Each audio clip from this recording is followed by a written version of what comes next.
নমস্কাৰ ছাত্ৰ-ছাত্ৰীসকল আশা কৰোঁ তোমালোক ভালে আছা কগনিছ একাডেমীলৈ মিদলা বাইদেৱে পুনৰ তোমালোকক স্বাগতম জনাইছো তোমালোকৰ পৰীক্ষা একেবাৰে সমাগত প্ৰত্যেককে নিশ্চয় জোৰদাৰ গতিত পঢ়া-শুনাবিলাক চলাই আছা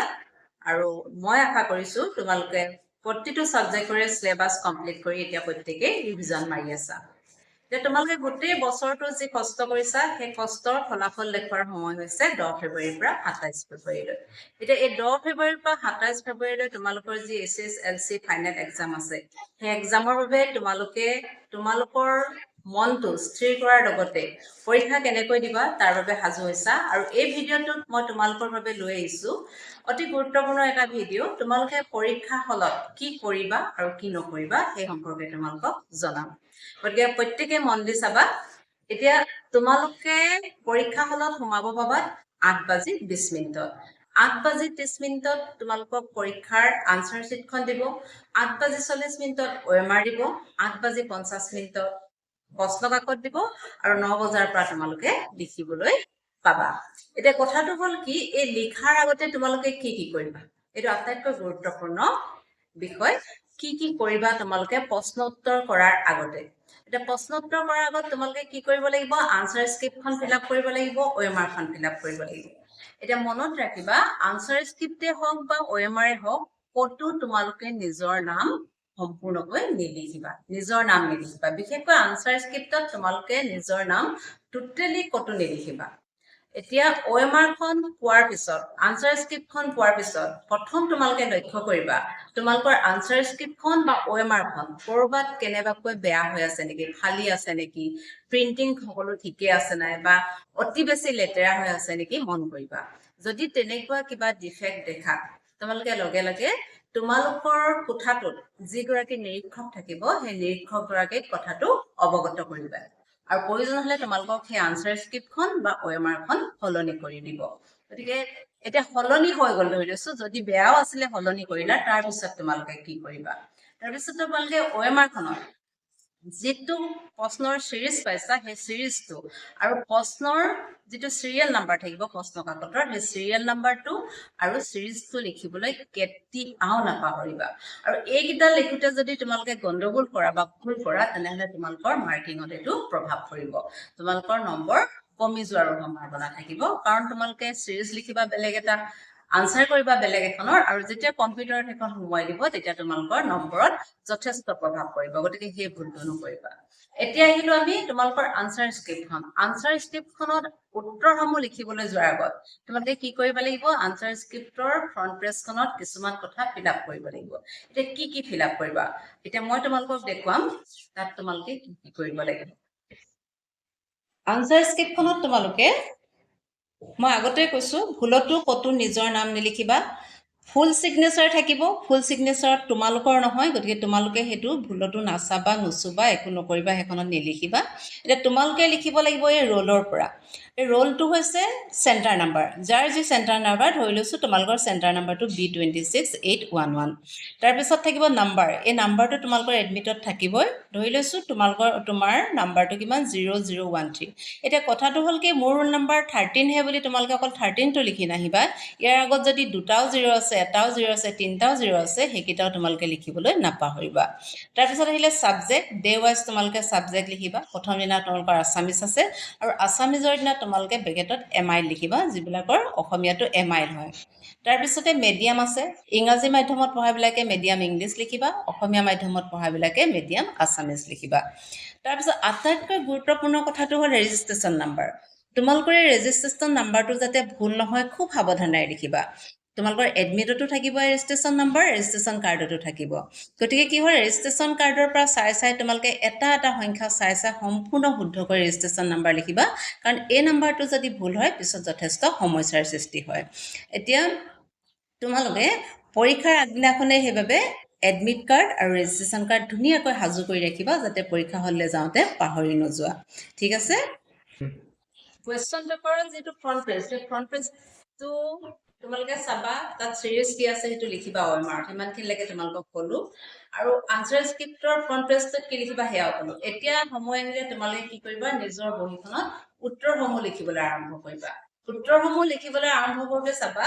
উত্তৰ লিখাৰ আগতে বহিখন চাৰিও বৰ্ডাৰ মানে চাৰিওফালে এনেকৈ ধুনীয়াকৈ ভাঁজ কৰি ল'বা আৰু ভাঁজ কৰাৰ পিছত এইটো যদি উত্তৰ বহিখনৰ বা আনচাৰ স্ক্ৰিপ্টৰ ফ্ৰণ্ট পেজ আছিলে ইয়াত তোমালোকে কি কি লিখিব লাগিব মই তোমালোকক ক'লো তাৰপিছত এনেকৈ কৰিলে এই পেজটোত কেতিয়াও নিলিখিবা বহুতে এইটো পেজত লিখাৰ অভ্যাস আছে মই আমাৰ নিজৰ বিদ্যালয়তো পাওঁ গতিকে এই পেজত ভুলতো নিলিখিবা এই পেজৰ পৰা আৰম্ভ কৰিবা এই পেজত আৰম্ভ কৰোঁতে যেতিয়া উত্তৰসমূহ লিখিবা চাবা যাতে বাউণ্ডেৰীবিলাক পাৰ কৰি নোযোৱা আৰু বহিখন দেখিবলৈ ধুনীয়া হয় আৰু পৰীক্ষকৰ মনত এটা ভাল ইমপ্ৰেছন বহুৱাব পাৰা এতিয়া আৰম্ভ কৰিবা লিখিবলৈ যদি কেনেবাকৈ প্ৰথম প্ৰশ্নটোৰ উত্তৰ তোমালোকে নোৱাৰা সেইটো পাছলে থৈ দিয়া যিবিলাক প্ৰশ্নৰ উত্তৰ তোমালোকে ভালদৰে পাৰা সেইবিলাক প্ৰথমতে কৰি ল'বলৈ চেষ্টা কৰিবা কাৰণ কি হয় প্ৰথমতে যদি নোৱাৰা প্ৰশ্ন এটা আৰম্ভ কৰা তেতিয়া বহি চাওঁতাজনৰ মনত অলপ বিৰূপ প্ৰভাৱ পৰে যে তোমালোকে কি কৰিবা পৰা প্ৰশ্নসমূহ একাধিক ক্ৰমে লিখি আনিবা কিন্তু তাতো চাবা তুমি বোলে প্ৰথমতে কি কৰিলা 1 নম্বৰৰ এটো আৰু বিটো লিখিলা তাৰপিছত 2 নম্বৰৰ এটো লিখিলা 3 নম্বৰৰ সিটো লিখিলা তেনেকৈ খেলমূলকৈ নিলিখিবা 1 নম্বৰৰ এ বি সি কিটা যিমান পাৰা কৰি ল'বা কেনেবাকে এটা নোৱাৰিলা সেইটো পিছত যাবা আৰু কোনটো নাই কৰা কুৱেশ্যন পেপাৰত তোমালোকে মাৰ্ক কৰি যাবা যে এইটো মোৰ পিছত কৰিবলৈ আছে গতিকে তাত ষ্টাৰ চিন এটা দি যাবা এইটো মই পিছত কৰিবলৈ আছে তেতিয়া তোমালোকৰ কি হ'ব ৰিমাইণ্ড হৈ যাব ষ্টাৰ চিনটো দেখাৰ লগে লগে আৰু তেনেকৈ আৰু চাবা তেনেকৈ কৰি গৈ থাকোঁতে কিন্তু একেটা প্ৰশ্নৰ উত্তৰকে দুবাৰ নিলিখিবা বহুতৰ কেতিয়াবা এনেকুৱা হৈ যায় প্ৰথমতে লিখে 2 নম্বৰৰ গটো ধৰি লৈছো প্ৰথমতে লিখিলে আকৌ মই পাহৰিলো বুলি আকৌ লাষ্টলৈ লিখি দিয়ে তেতিয়াও কি হয় পৰীক্ষকৰ মনত বিৰূপ প্ৰভাৱ পৰে গতিকে তেনেকুৱাও নকৰিবা আৰু কি হয় কেতিয়াও এই লিখি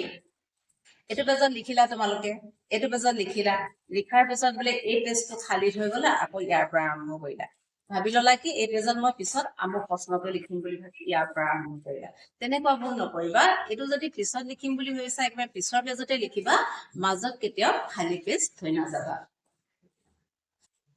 মেথছৰ ক্ষেত্ৰত মই তোমালোকক কৈছো মেথছৰ কাৰণে তোমালোকক ৰাফ ইউজ কৰিবলৈ এখন পেজৰ প্ৰয়োজন হয় এতিয়া সেই ৰাফ ইউজটো তোমালোকে য'তে ত'তে মাজে মাজে নকৰিবা বোলে ইয়াত কৰিছো ইয়াতে ৰাফ ইউজ কৰিছো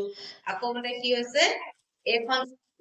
অংক কৰিছো ইয়াতে ৰাফ ইউজ কৰিছো তেনেকুৱা ভুলতো নকৰিবা ৰাফ ইউজ কৰিবলৈ লাষ্টৰ পেজটো লৈ ল'বা এই লাষ্টৰ পেজটোত অকল ৰাফ ইউজ কৰিবা আৰু বহিখন জমা দিয়াৰ আগত কি কৰিবা যিখিনিত ৰাফ ইউজ কৰিছিলা তোমালোকে এনেকে কাটি থৈ আহিবা গম পাই যাব এইখিনি ৰাফ ইউজ হয় আৰু ৰাফ ইউজ সদায় কাঠ পেঞ্চিলেৰে কৰিবা কলমেৰে নকৰিবা আৰু এতিয়া এই অংকৰ কথা কওঁতে আৰু এটা কথা কওঁ সাধাৰণতে অংকবিলাকত ষ্টেপ ৱাইজ নাম্বাৰ থাকে গতিকে যিহেতু ষ্টেপ ৱাইজ নাম্বাৰ থাকে গতিকে তোমালোকে যিমান ডখৰ পৰা কেতিয়াবা কোনোবা এটা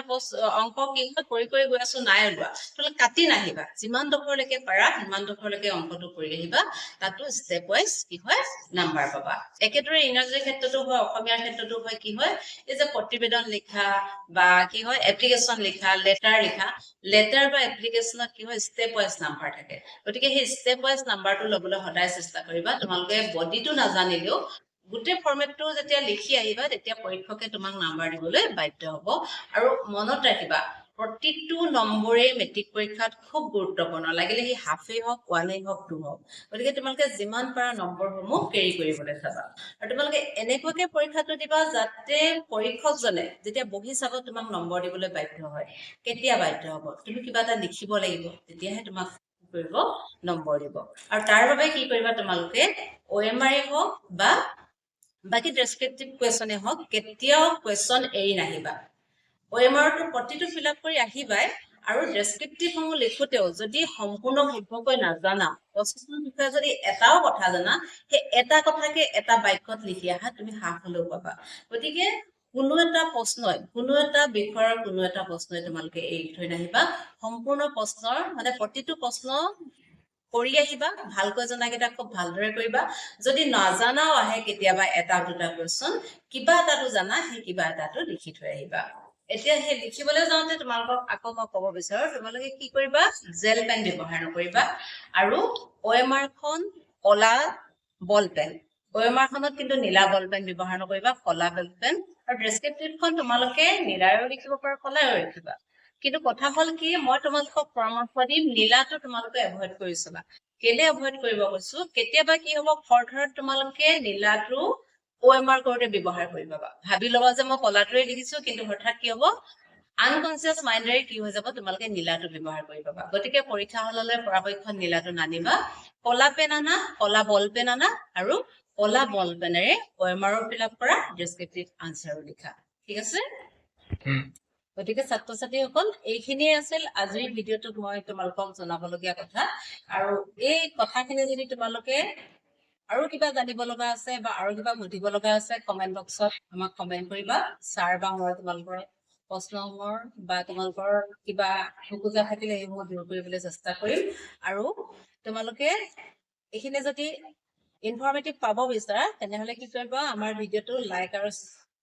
লাইক কৰি দিবা লগতে কি কৰিবা যিমানবিলাক তোমালোকৰ লগৰ বন্ধু বান্ধৱী আছে সিহঁতেও যাতে পৰীক্ষা হলত কোনো ভুল নকৰে তাৰ বাবে যিমান পাৰা ভিডিঅ'টো শ্বেয়াৰ কৰি দিবা আৰু